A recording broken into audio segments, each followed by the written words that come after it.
नमस्कार दोस्तों। हर हर महादेव।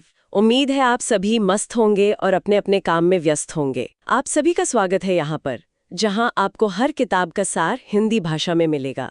किताबें हमारी सच्ची दोस्त हैं। आशा है कि आप सभी को ये पसंद आएगी। धन्यवाद और सीखना जारी रखें। आज हम मार्कस ज़ुसाक की एक बहुत ही दिल को छूने वाली किताब द बुक थीफ की दुनिया में थोड़ी गहराई से उतरेंगे। हाँ, बहुत ही प्रभावशाली किताब है।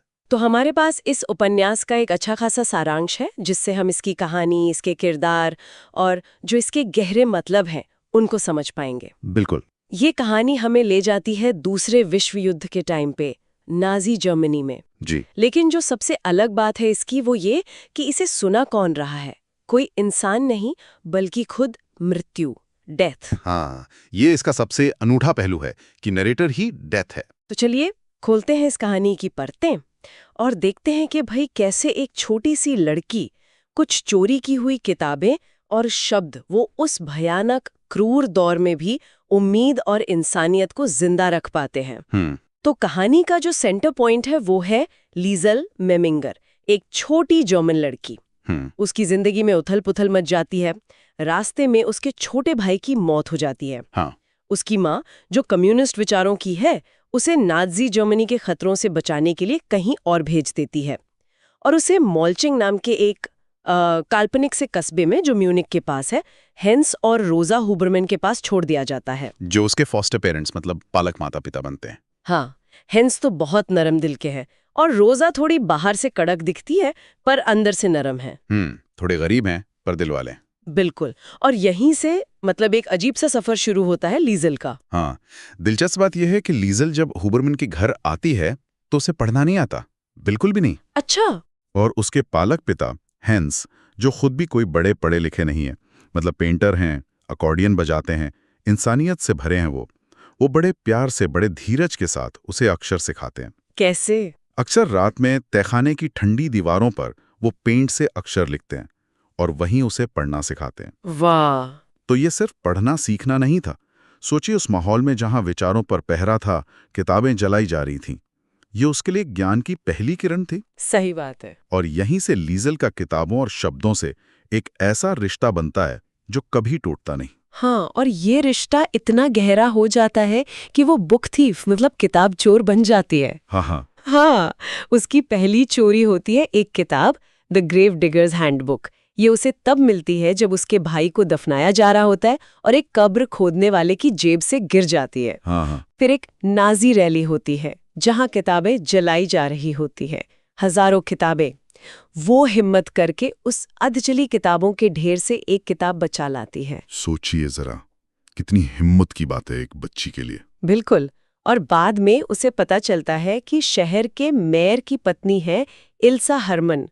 उनके घर एक बहुत बड़ी लाइब्रेरी है। अच्छा। और वो खिड़की से अंदर जाकर वहां से भी किताबें लाने लगती है चोरी से।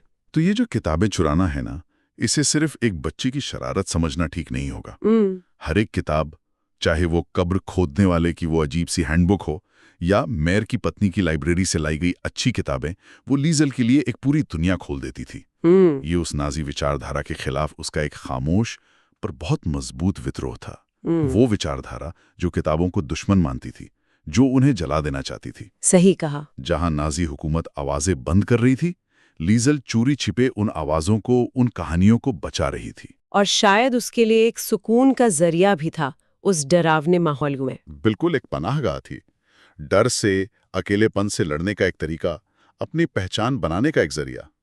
ये दिखाता है कि इंसान की आत्मा कैसे कहानियों और ज्ञान के लिए तरसती है, खासकर जब बाहर बहुत अंधेरा हो। कहानी में फिर एक बड़ा और कह सकते हैं कि बहुत खतरनाक मोड़ आता है। हाँ, जब मैक्स आता है। हाँ, जब हुबरमैन परिवार अपने तहखाने में मैक्स वेंडनबर्ग नाम के एक नौजवान यहूदी लड़के को पनाह देता है। ये हैंस हुबरमैन का एक पुराना वादा था। मैक्स के पिता ने पहले विश्व युद्ध में हैंस की जान बचाई थी। अच्छा। और हैंस उस एहसान को चुकाने का फैसला करता है, इस भयानक खतरे के बावजूद, क्योंकि अगर वो पकड़े जाते तो सबका अंजाम मौत हो सकता था, सिर्फ मैक्स का नहीं, पूरे परिवार का। बिल्कुल, ये वाकई में असाधारण हिम्मत का काम था उस वक्त। और उसी तहखाने में, उस घुटन भरी ठंडी अंधेरी जगह में, मैक्स और लीजेल के बीच एक बहुत गहरी दोस्ती पनपती है। हाँ, एक अनोखी दोस्ती। दोनों ही बाहरी दुनिया की नफरत से, खतरे से बचने के लिए वहां छिपे हुए हैं एक तरह से। वो जुड़ते कैसे हैं? शब्दों के जरिए, मैक्स जो कहानियां सुनाता है उसके जरिए, और अपने अपने दुख बांटकर। लीजेल अपने परिवार से बिछड़ी हुई है, मैक्स अपने परिवार से भागकर आया है। दोनों ही नाजी बर्बरता के शिकार हैं। शायद सबसे यादगार चीजों में से एक है जब मैक्स हिटलर की जो किताब थी माइन कैम्फ, उसके पन्नों पर सफेद पेंट पोत देता है। हाँ, मैंने सुना है इसके बारे में। और फिर उन सफेद पन्नों पर वो लीजेल के लिए अपनी कहानी लिखता है, चित्र बनाता है, द स्टैंड ओवर मैन। कमाल है, मतलब नफरत के शब्दों को मिटाकर दोस्ती की कहानी लिखना। बिल्कुल, ये शब्दों की ताकत का एक अद्भुत प्रतीक है। उनकी ये दोस्ती उस क्रूर समय में इंसानी रिश्तों की जो नाजुक खूबसूरती होती है और जो उनकी बेमिसाल ताकत होती है, उसका सबूत है। जैसे जैसे कहानी आगे बढ़ती है, लीजेल अपनी आंखों से नाजी जर्मनी की क्रूरता को और करीब से देखती है ना?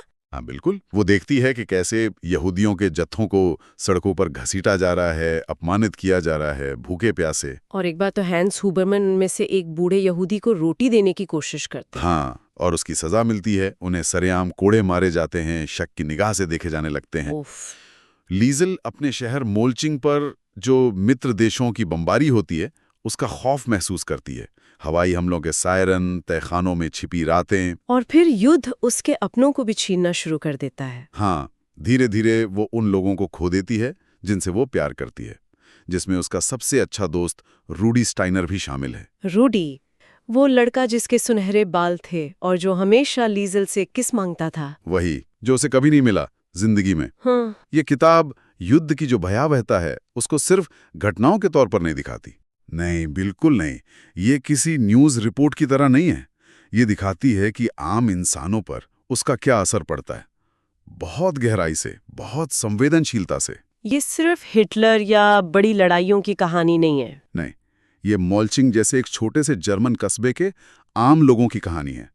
हैंस जैसे पेंटर, रोजा जैसी कपड़े धोने वाली, रूडी जैसे बच्चे, लीजेल जैसी लड़की, उनके रोज के संघर्ष, उनके छोटे छोटे डर, उनकी छुपी हुई दयालुता, उनकी तकलीफें, उनकी हिम्मत, इन सब की कहानी है। हाँ, ये दिखाती है कि युद्ध सिर्फ सरहद पर नहीं लड़ा जाता। वो हर घर में घुस जाता है, हर दिल में, सपनों को रौंदता है, रिश्तों को तोड़ता है, इंसानियत पर सवाल खड़े करता है। और फिर आता है कहानी का अंत, जो सच में पाठक को हिला देता है। हाँ, बेहद दुखद। मोल्चिंग पर एक रात अचानक बहुत विनाशकारी बमबारी होती है। हेवन स्ट्रीट, वो गली जहां हुबरमैन और रूडी का परिवार रहता था, पूरी तरह मलबे में बदल जाती है। हैंस, रोजा, रूडी, गली के लगभग सभी लोग नींद में ही मारे जाते हैं। सब खत्म। सब खत्म। लेकिन लीजेल, वो बच जाती है। हाँ, एक चमत्कार की तरह। और वो इसलिए बच जाती है क्योंकि बमबारी के वक्त वो हुबरमन परिवार के उसी तहखाने में थी। वही तहखाना जहां कभी मैक्स छिपा था, जहां हैंस ने उसे पढ़ना सिखाया था। हाँ, वही। और उस वक्त वो सो नहीं रही थी, वो अपनी कहानी लिख रही थी। अपनी कहानी। हाँ, तो वही शब्द, वही कहानियां जिन्होंने उसे जीना सिखाया, उसे दूसरों से जोड़ा, अनजाने में ही सही, आखिर में उसकी जान भी बचा लेते हैं। और जब वो मलबे से बाहर निकलती है तो मंजर बहुत भयानक होता है। उसे अपने प्यारे पापा हैंस का अकॉर्डियन मिलता है, रोजा का बेजान शरीर और रूडी का मृतदेह। बहुत ही दिल तोड़ने वाला दृश्य है वो। और यहीं पर जो नैरेटर है, मृत्यु, उसकी भूमिका और ज्यादा साफ हो जाती है ना? हाँ, और ज्यादा प्रभावशाली। वो सिर्फ एक न्यूट्रल रिपोर्टर नहीं है, वो इस कहानी को सुनाते हुए थका हुआ सा लगता है, बोझिल, इंसानों के कारनामों से हैरान। वो कहता है कि वो इंसानों से हॉन्टेड है। हाँ, मतलब उनके अंदर जो अच्छाई और बुराई का विरोधाभास है, उससे उनकी जालिमाना हरकतें और उनकी ही बेमिसाल खूबसूरती, इन दोनों से वो हैरान है, परेशान है। वो कहता है कि युद्ध के दौरान लगातार इंसानी आत्माओं को ले जाते वो थक चुका है। और बमबारी के बाद मलबे में उसे लीजेल की वो नोटबुक मिलती है। हाँ, लीजेल की हाथ से लिखी नोटबुक, उसकी अपनी कहानी, जिसका टाइटल है द बुक थीफ। अच्छा। मृत्यु से उठा लेता है, उसे नष्ट होने से बचा लेता है और सालों तक अपने पास रखता है। बिल्कुल, और कहानी का अंत भी मृत्यु के इसी नजरिए से होता है। कई दशकों बाद जब लीजेल एक लंबी जिंदगी जीकर ऑस्ट्रेलिया में मरती है, हाँ, एक भरी पूरी जिंदगी, तब मृत्यु उसकी आत्मा को लेने आता है और तब वो उसे उसकी वही खोई हुई किताब, उसकी कहानी दिखाता है और कहता है, मैं इंसानों से घिरा रहता हूँ। I am haunted bye humans. ये हमें सोचने पर मजबूर करता है ना, इंसान के स्वभाव की जटिलता पर, कि एक ही प्रजाति कैसे इतनी नफरत, इतनी हिंसा फैला सकती है। और साथ ही कैसे इतना प्यार, इतना त्याग, इतनी दया भी दिखा सकती है। हाँ, तो इस पूरी कहानी से और जो हमने पढ़ा, उससे कौन से मुख्य सबक या थीम्स सामने आते हैं? मुझे लगता है सबसे पहला और सबसे शक्तिशाली है शब्दों की ताकत, कहानी कहने की ताकत। बिल्कुल। ये कहानी दिखाती है कि शब्द सिर्फ अक्षर नहीं होते, वो ज्ञान दे सकते हैं। हाँ, मुश्किल वक्त में मरहम बन सकते हैं। लोगों के बीच पुल बना सकते हैं, जैसे लीजल और हेंस या लीजल और मैक्स के बीच बना। और यहाँ तक कि जुल्म के खिलाफ, तानाशाही के खिलाफ प्रतिरोध का एक हथियार भी बन सकते हैं, भले ही वो नाजुक सा हो। जैसे मैक्स का हिटलर की किताब पर अपनी कहानी लिखना, या लीजल का किताबें बचाना और पढ़ना, ये सब उसी ताकत के उदाहरण हैं। हाँ, पर यह समझना भी जरूरी है कि शब्दों की ये ताकत दो धारी तलवार की तरह है। बिल्कुल सही कहा। एक तरफ नाजी प्रोपेगेंडा के शब्द हैं, जो नफरत फैलाते हैं, लोगों को बांटते हैं, हिंसा भड़काते हैं। और दूसरी तरफ वो कहानियां और शब्द हैं, जो लीजल पढ़ती है, जो मैक्स लिखता है, जो सहानुभूति जगाते हैं, समझ बढ़ाते हैं, इंसानियत को जिंदा रखते हैं। तो कहानी हमें दिखाती है कि शब्दों का इस्तेमाल दुनिया बना भी सकता है और बिगाड़ भी सकता है। हाँ, और इसके साथ ही ये कहानी उस अंधेरे दौर में प्यार, दोस्ती और जो इंसानी रिश्ते होते हैं, उनके अनमोल महत्व को दिखाती है। जैसे हैंस का लीजल के लिए वो पिता जैसा प्यार, रोजा की वो बाहरी कड़क मिजाजी के नीचे छिपा गहरा लगाव, रूडी की वो सच्ची मासूम दोस्ती, और खासकर मैक्स के साथ तहखाने में बनी वो दोस्ती, इतनी असाधारण और खतरों से भरी। हाँ, ये सब इस बात का सबूत है कि नफरत और हिंसा के माहौल में भी ये इंसानी रिश्ते ही हैं जो उम्मीद की किरण जगाए रखते हैं। तीसरा महत्वपूर्ण विषय जो मुझे लगता है उभरता है, वो है मौत, नुकसान और इन सब के सामने इंसान की हिम्मत, जीने की वो जबरदस्त इच्छा, जिसे रेजिलियंस कहते हैं। हाँ, लचीलापन। कहानी शुरू से ही मौत और नुकसान से भरी है। लीजल का भाई, उसकी माँ का बिछाड़ना, मॉल्चिंग के यहूदियों का अंजाम, और अंत में हैंस, रोजा, रूडी और इतने सारे पड़ोसियों की मौत। लेकिन कहानी सिर्फ दुख पर आकर रुक नहीं जाती। नहीं, ये दिखाती है कि इतने भयानक नुकसान के बाद भी, दुख के बाद भी, इंसान कैसे जीने की वजह ढूंढ लेता है। लीजल सब कुछ खो देती है, पर फिर भी एक लंबी जिंदगी जीती है, अपना परिवार बसाती है। ये मानवीय आत्मा की सहन शक्ति का प्रतीक है, उम्मीद न छोड़ने की क्षमता का। बिल्कुल। और इन सब के बीच जो एक नैतिक कश्मकश चलती रहती है, वो कहानी का दिल है। दयालुता और क्रूरता के बीच का संघर्ष। ये कोई सीधी सीधी अच्छाई बनाम बुराई की लड़ाई नहीं है ना? नहीं, बिल्कुल नहीं। हुबरमन परिवार का मैक्स को छिपाने का फैसला, ये उनकी असाधारण इंसानियत और साहस को दिखाता है, जिसके लिए उन्हें बहुत बड़ी कीमत चुकानी पड़ सकती थी। हेंस का उस यहूदी को रोटी देना, हाँ, भले ही उसे उसकी सजा मिली।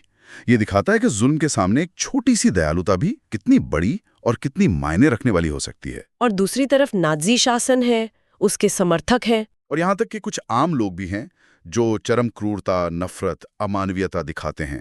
कहानी पाठक को बार बार सोचने पर मजबूर करती है कि ऐसी मुश्किल, खतरनाक परिस्थितियों में इंसान चुनता क्या है। हाँ, क्या वो डर के आगे घुटने टेक देता है या अपनी इंसानियत को बचाने की कोशिश करता है?